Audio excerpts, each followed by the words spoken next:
welcome you to the Hall of Fame family and to ask the Commissioner to please read the inscription on your plaque. Thank you, Jane.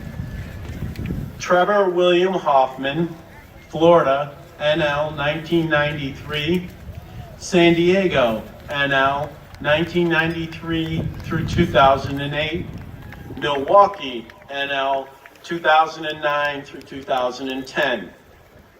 Master of a mystifying changeup, became the first pitcher to reach the 500 and 600 save milestones.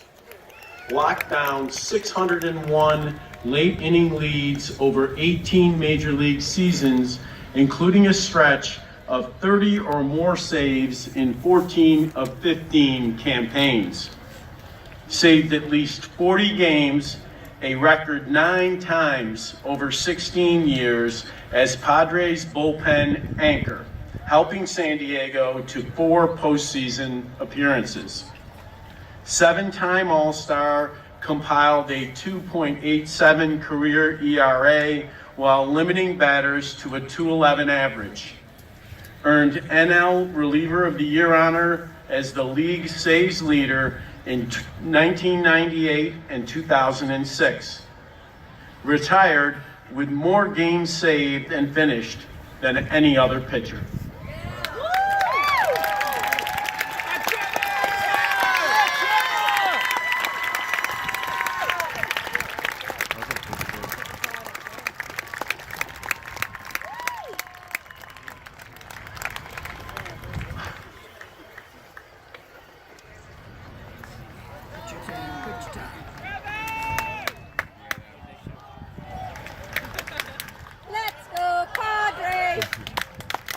Let's go Padres! Let's go Padres! Let's go Padres! Let's go Padres! Let's go Padres! Let's go Padres!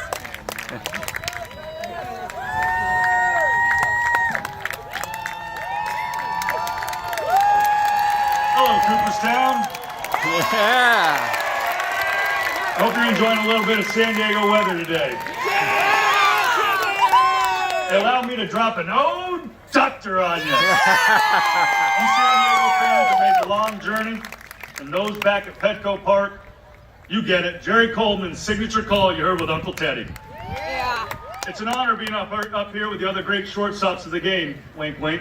But I'm the struggling shortstop in the Cincinnati organization 3 decades ago. I could have never imagined being here today.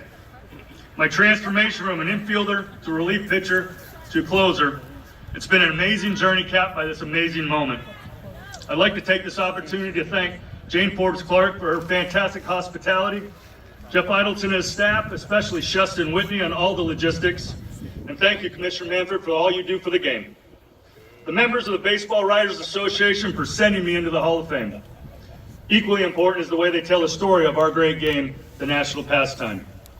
My fellow members of the class of 2018, Tram, Jack, Vlad, Chipper, and Jim, congratulations, it's an honor. Yesterday's ceremony featuring Sheldon and Bob was absolutely amazing. We stand here at the doorstep of one of the great shrines in all of sports, and each member of the Hall of Fame has a unique story. Not only those who are already enshrined, but those who will join us in the future.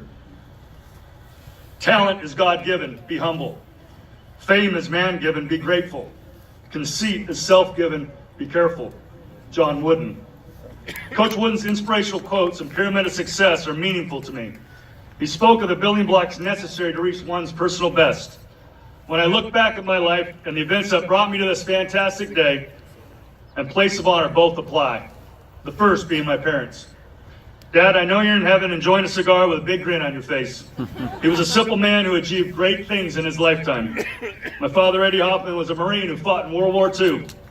He was a professional singer that traveled the world. Known as the singing usher of Anaheim Stadium, he was the first closer in the family, routinely filling in to do that.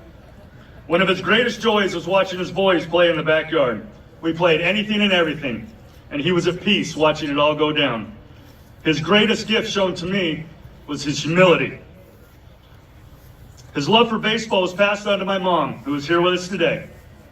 She is the biggest baseball fan I know. And that's saying a lot for somebody born and raised just outside of London, England. My mom was a ballerina and she takes all the credit for our athleticism. And growing up, she would always say, if a job is worth doing, it's worth doing right. Thank you, Mom. You could have been more right. Oh, my brothers, who are 9 and 13 years older, would position me next to the television to turn the channels up and down. I was their human remote control. But I didn't care because all I ever wanted was to be around them. They would never let me win at anything, but when I did win, I knew I'd earned it. Each taught me lessons that became cornerstones of what I became and who I am. Greg, you taught me to be an unselfish teammate. I came home from a game one day and you asked me, Trev, how'd you do? You made it very clear you meant the team and not my personal stats. Glenn, you taught me to prepare selfishly. You've been in professional baseball for 42 years. When you talked, I listened. I took to heart when you told me, when I was starting out, never leave yourself with a question, what if? When I graduated Savannah High School, I was 5 foot something, 100 nothing. I headed to Cypress Junior College where I got the opportunity to play for Coach Scott Pickler and Bill Pinkham. Coach Pick helped me develop both emotionally and physically and taught me the fundamentals of the game. Congratulations, Picks, on your well-deserved recent induction in the American Baseball Coaches Association Hall of Fame. My next landing spot was the University of Arizona, where I got to play for another Hall of Fame coach, Jerry Kindle, and his staff of Jim Wang and Jerry Stitt. Coach Kindle's attention to detail was off the charts, and it's something I'll always remember along with my fellow Wildcat teammates. At Arizona, I learned more about the value of teamwork while playing alongside future major leaguers JT Snow, Kevin Long, Lance Dixon, and Scotty Erickson. Thank you to my late scout, Jeff Barden, for giving me the opportunity to play at the next level. 2 years into pro baseball, I'm reminded of another John Wooden quote. Things turn out best for the people who make the best of the way things turn out. You see, as that struggling shortstop in Charleston, West Virginia, my career path changed. And thankfully, Mike Griffin and Jim Lett believed in my strong arm and floated the idea to Chief Benner that I could make the transition to the mound and give my baseball career a second chance. Off to the mound I went. 2 years in the minors, 2 months in Florida, and I find myself in San Diego. I went to the Padres in a controversial fire sale. Little did I know that then, Padres general manager Randy Smith was putting together a collection of young players with an eye to the future. 25 years ago, I met new teammates Andy Ashby and Brad Osmus. We formed meaningful friendships and watched our families grow together. Andy and Tracy, Brad and Liz, thanks for being here today.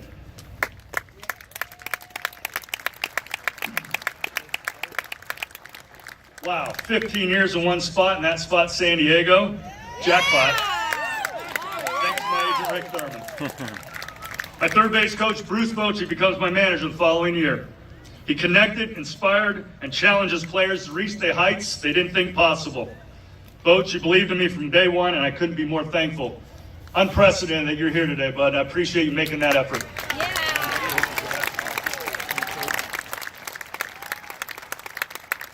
I'm thankful to my late coach, Darryl Ackelfeld, for always having a watchful eye, and Darryl Balsley, who is bullishly optimistic for his pitchers and has always had the ability to communicate everything needed by saying less. Mark Maryland and Justin Hatcher got me ready to go into countless games. And there were countless hours spent in the training room with trainer Todd Hutchinson. Hutch, I know I've told you this before, but I don't play as long as I did without you. And all of Clubby Nation, especially Tony Patrica, Sonny Jaramillo, and Spencer Dallin. You may not have worn the uniform, but you were equally as important. My teammates, batting average, ERA, OPS, and all the other numbers of the game. There's no statistic that can quantify what you mean to me. But there is a word, and it's chemistry. Chemistry is what I strive for every year I play. I define chemistry as you leave your ego at the door, be unselfish, trust one another, overcome odds, and always try and find fun in the game. I have absolutely been overwhelmed by all my teammates' support. All those here in attendance today, would you please stand and be recognized?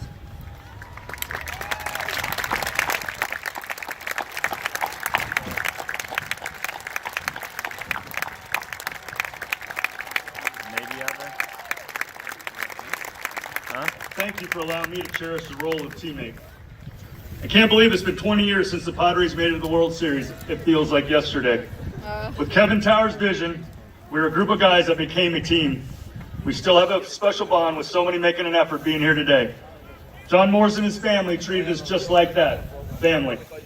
Kevin Towers, Rob Peachlow, Ken Caminetti, and Mr. Padre, Tony Gwynn. We miss you all and lost you all too soon.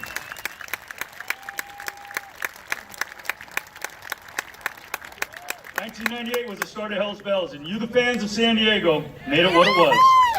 The enthusiasm and energy created from the second you heard the first bell as I stepped onto the field made every home game amazing. No one could have envisioned an entrance song being so exciting. Having to leave San Diego and another great manager in Buddy Black was not an easy decision. But Hell's Bells rocked in Miller Park too. And although my time in Milwaukee was brief, I am truly thankful for the fans embracing me. Milwaukee isn't just beer and brats. The friendships I created will always be remembered. The Brewers are a great organization from the top down, and I'd like to give special thanks to Bud Selig, Roger Kaplinger, keep up the fight, Raj, and Bobby Euchre. Uke, I appreciate you letting the boys play Shakin' today in the clubhouse. They owe you. 2 Timothy 4:7. I fought the good fight, I have finished the race, and I have kept the faith. A verse my friend Mike Sweeney shared with me in 2010 upon retirement. We both left the game with no regrets. Thank you, Ron Fowler and Peter Seiler, for allowing me to stay in baseball. I love San Diego, and I love being a Padre for life. San Diego is a military town, and each home Sunday, the Padres honor the men and women of our armed forces who provide the blanket of freedom that we all enjoy. Freedom is not free.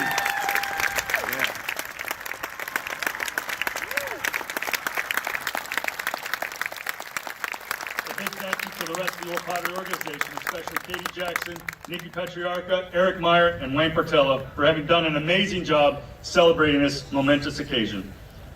Mark and Jamie Kotze, thank you for being our traveling teammates and showing Tracy and I just how fun the world can be.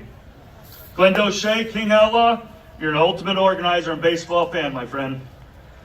And of course, my extended family here today. We have a big group of Hoffmans, Burks, Mantes, and Millers. I appreciate all your love and support. My in-laws, Charlie and Nancy from Buffalo, New York. You have been so supportive and always willing to help. You used to watch our boys, and now you watch our Bulldogs. To my sons, be more concerned with your character than your reputation. Your character is what you really are, while your reputation is merely what others think you are. John Wooden. My kids never cared how many saves I had. They just want to know I love them. It's not about who the world says I am, it's about who I am to my kids. Now don't get me wrong, if I didn't do my job and they didn't get to go in the clubhouse, they cared. Brody, your humor is a gift. Give it freely. Quinn, your determination and leadership is a blessing. Wyatt, I love your tender heart and free spirit, man. Always use it.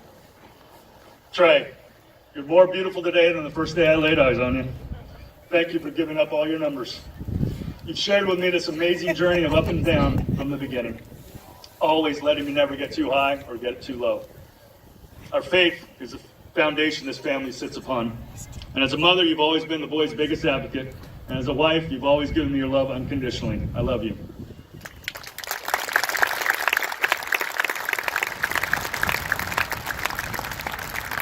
Thank you all for allowing me to share this beautiful day with you all. And in closing, to achieve true success, there are no shortcuts. Thank you.